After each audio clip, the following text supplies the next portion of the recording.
I made a video called the Tea Party Remix. Please don't miss it if you want to know exactly what's going on. I try to explain exactly what the situation is with the Tea Party and in general with the politics that are proposed by the Republicans, but also by the Libertarian on domestic policies. If you know, I agree with Ron Paul on international and on military policies. But that's the truth. But better than myself, please have a look at Bill Maher this week. It's exceptionally good. Don't miss this video. It's great.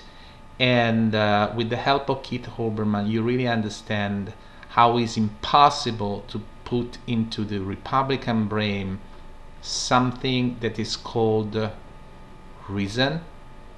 Let them think. Impossible, absolutely impossible. Thank you very much. Oh, thank you very much. I know. We missed you too. We've been away. Most of the time I was away, I was watching Republican debates. That's what I filled my summer hours with. And I tell you, I saw the president the other night. He said, you know, if you're worried about I'm not liberal enough, if I'm not good enough, watch the debates. And I have to agree. The last one, I watched these 8 clowns on the stage. At the end of it, I wanted to raise my hand and say, I don't believe in evolution. I don't think I mean, when we last did a show, August 5th, I think was our last show. I mean, Rick Perry was not even in the race. He was on the eve of doing his big Jesus Palooza show at the stadium. Remember, he had the big stadium revival. Now Rick Perry's only in the race. He is the front runner, and they love him because he's authentic.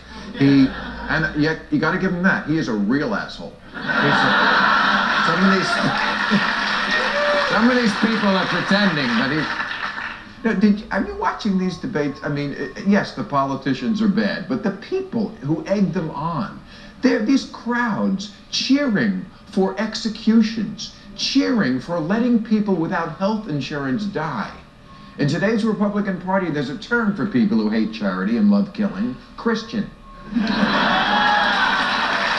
are Christians. They prefer to be called a faith-based lynch mob. That's what they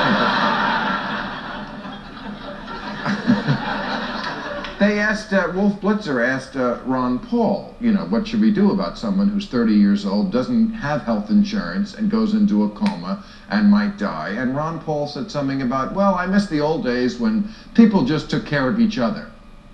Oh, that's good news. If you're in Texas and you get hit by a bus, a nun will put leeches on your forehead. That's the plan. And between Ron Paul and Rick Perry, I think the lesson is don't get sick in Texas.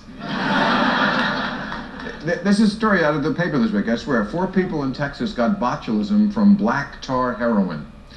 And Michelle Bachmann said, thank God at least it wasn't a vaccination.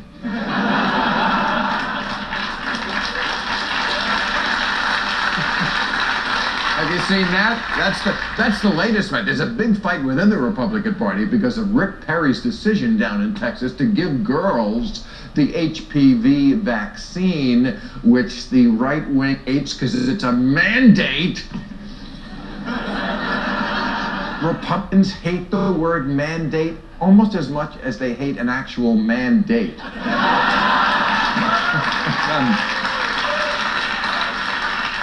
No, protecting young girls from cervical cancer. Rick Perry left himself vulnerable to charges of having a tiny speck of humanity, which is very bad for a Republican candidate. So he announced a new policy for Texas. For every child who gets the HPV vaccine, he will execute 2 Mexicans. So there's a push. And Michelle Bachmann is not backing down on this issue. You know, Rick Perry stole her thunder, so she's mad at him. So she said that after the debate where this came up, she had a discussion with a woman who came to her after the debate and said that her daughter had taken the vaccine and become from the vaccine. Michelle Bachmann said, Mom?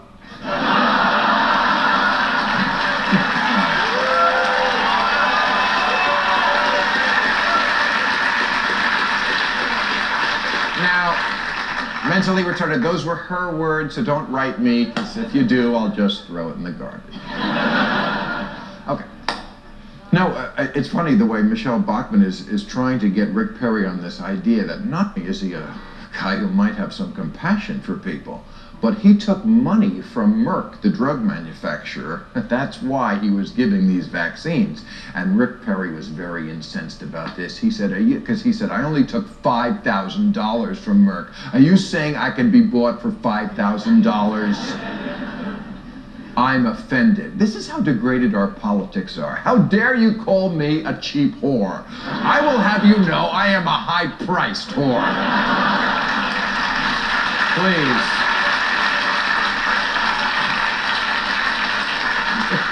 I'm not on the street giving blowjobs behind a dumpster. I'm up in the hotel. And of course, there is a new book, just when you thought it was safe to go back into the newspaper and read about Sarah Palin. Have you seen this? A new book came out about Sarah Palin from Joe McGinnis, who's going to be a guest of ours, right, in a couple of weeks? Okay. And this book, he claims some unbelievable, outrageous things about Sarah Palin, like she smoked pot, she snorted coke off an oil drum, that's what he said, she had an affair with her husband's business partner, she had a thing for black men and fucked NBA star Glenn Rice. And his most amazing, outrageous claim that in 2008, some nitwit tried to make her vice president. That one I can. Did a hell of a good job. But once again, we turn to new rules. New rule, if you're attacking this man for being too liberal, you must ask your doctor if lithium is right for you. At the Tea Party debate, Governor Jesus McBangbang was beaten up by the other candidates for being too far left on public health, immigration, and taxes. Honestly, this man is not some kind of centrist Republican. This man is.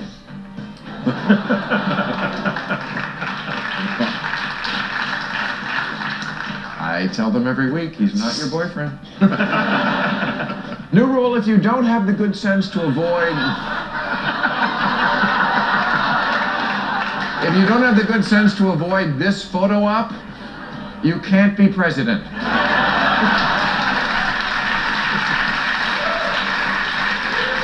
Yes, on the left we see how Michelle Bachmann makes Marcus Bachmann happy. And on the right we see what Marcus Bachmann thinks about when Michelle Bachmann makes Marcus Bachmann happy. New rule, if you get to send me a ticket with a photo of me running a red light, I get to pay that ticket with a photo of me writing a check.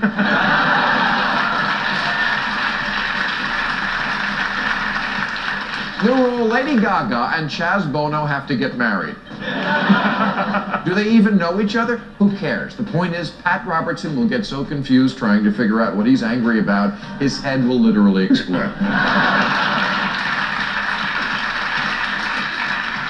New rule, now that we have elitist magazines like Wine Enthusiast and Beer Connoisseur, someone must publish a magazine for people who just like to get hammered, presenting Shitface, the magazine for the hopeless alcoholic.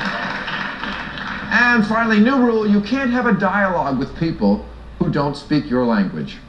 On the internet this week, Al Gore presented the Climate Reality Project, a 24-hour marathon of global warming facts and figures designed to change the minds of climate skeptics.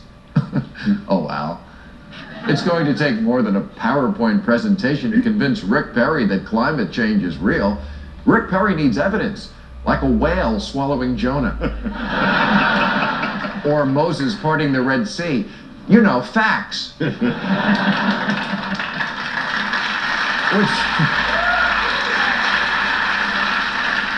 Which is why I urge the media to start referring to climate skeptics as what they really are, climate assholes. You know, Winston Churchill once said, in wartime, the truth is protected by a bodyguard of lies. In America today, Republican voters are protected by a bodyguard of duh. A thick shell of super hardened bullshit. A membrane so tough, the only thing that gets in is Fox News, and the only thing that comes out are are misspelled signs and babies.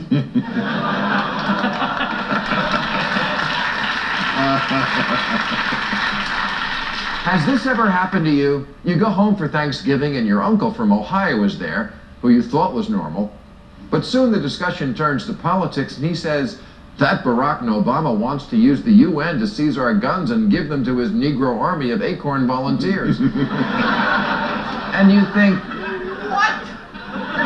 Where is he even getting this stuff? Trying to get today's Republican to accept basic facts is like trying to get your dog to take a pill. You have to feed them the truth wrapped in a piece of bologna, hold their snout shut, and stroke their throats.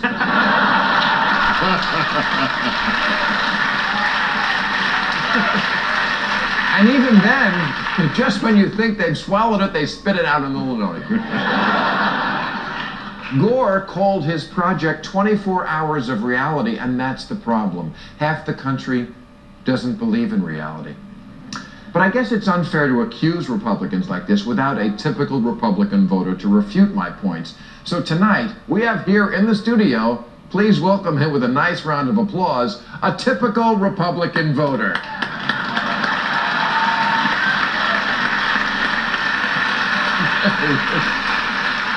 His name is Bob Sprayman. He's a systems analyst from nearby Irvine, and he lives in a bubble. Keith, you should come over here. I know you have experience talking to typical Republican voters. Let's just give this guy a chance. Surely, if we stick to irrefutable facts, we will be able to get through to him. For example, maybe he just never heard. Maybe he just never heard that taxes are actually at their lowest level in 50 years. Really, Bob? Their lowest level in 50 years. Under Obama, lower. I say lower. Not only that, but it's a fact that most of the current deficit is due to Bush policies and spending, not Obama's.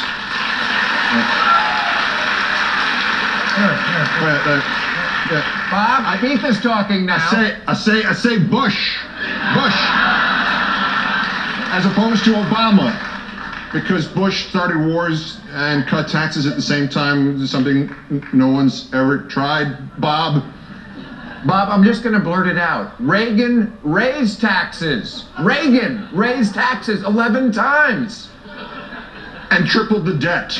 Social Security is solvent until...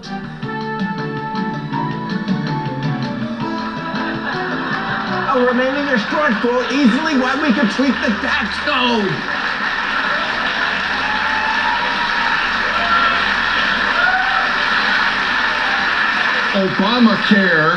Obamacare is in no way government takeover of health care. In fact, it forces people to become customers of private insurance companies. You information-free, bleach-drinking half-wit.